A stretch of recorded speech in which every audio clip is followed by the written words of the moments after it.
The Duke of Ashcombe stood there, humiliated, in his own solicitor's office. The woman he'd called beneath him now held his family's legacy in her hands. "What do you want?"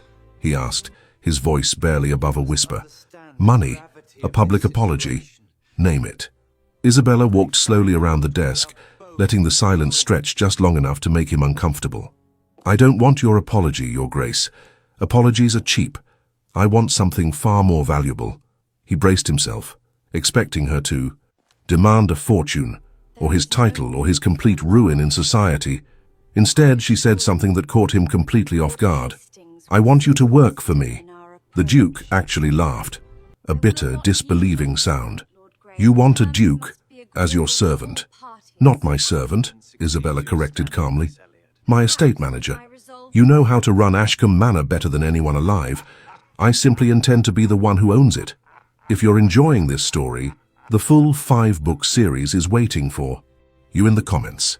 He stared at her for a long moment, searching her face for mockery, for cruelty, for anything that would let him hate her freely. He found none of it, only cold, brilliant calculation. "You're insane," he finally said. The entire ton would call it scandal. A duke taking orders from a merchant's daughter. Isabella leaned in slightly. "6 weeks ago, you told me to know my place. Now I'm offering you a choice. Keep your home and your title, working under the woman you are humiliated, or lose everything by Friday." The room fell silent.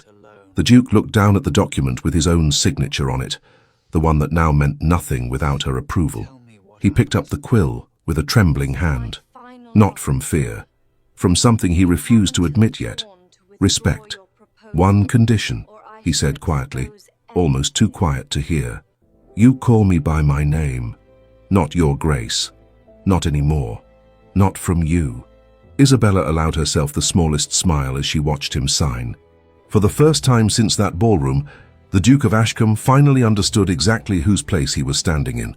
If you love watching arrogant men fall for the women they underestimated, the full Ashworth Women series is linked in the pinned comment. Follow for part 4 because tonight she's about to walk back into that same ballroom as his equal.